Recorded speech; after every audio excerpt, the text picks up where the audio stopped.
Welcome to our channel. இன்றைக்கி இந்த வீடியோவில் குண்டுமல்லி பூ அதிகமாக பூக்கிறதுக்கு ஒரு 3 டிப்ஸ் பார்க்கலாம். First DAP.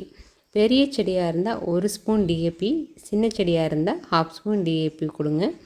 வேர்ப்பகுதியில் இல்லாமல் வேர்ப்பகுதியை விட்டு கொஞ்சம் தள்ளி நீங்கள் டிஏபி கொடுத்துட்டு தண்ணி ஊற்றி விட்டீங்க அப்படின்னா நிறைய இந்த மாதிரி பூ பூக்கும். மாதத்துக்கு ஒரு டைம் மட்டும் நீங்கள் டிஏபி உரம் கொடுத்தா போதும். செகண்ட் கடலை புண்ணாக்கு. ஒரு கைப்பிடி அளவு கடலை புண்ணாக்கை ஒரு பக்கெட்டில் போட்டு 1 கப் தண்ணி ஊற்றி அது ஒரு 3 நாள் நல்லா ஊற விடுங்க.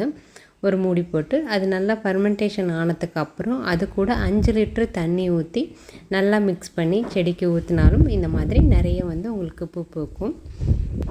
நெக்ஸ்ட்டு செடியை நீங்கள் கட் பண்ணி விடணும். இப்போ ஜூலை, ஆகஸ்ட் அதுலலாம் பார்த்திங்கன்னா பூக்கிறது ரொம்ப கம்மியாயிடும். நீங்கள் திரும்ப டிசம்பர், ஜான்வரி அந்த டயத்தில் நீங்கள் செடியை நல்லா கட் பண்ணி விடணும். செடியில் சில கிளைகள் பார்த்திங்க அப்படின்னா ரொம்ப கொடி மாதிரியெல்லாம் போகும், அதெல்லாம் பூக்காது. அந்த மாதிரி இருக்க கிளைகள்லாம் நல்லா கட் பண்ணி விட்டீங்க அப்படின்னா நிறைய பிரான்ச்சஸ் வரும். ஸோ நிறைய பூ பூக்கும். அதே மாதிரி செடிக்கு ரொம்ப சன்லைட் அதிகமாக வேணும் இந்த மல்லிகை செடிக்கு. ஸோ சூரிய ஒளி இருக்கிற இடமா நீங்கள் செடியை வைங்க. கண்டிப்பாக இது மாதிரி நிறைய பூ பூக்கும். தேங்க்யூ.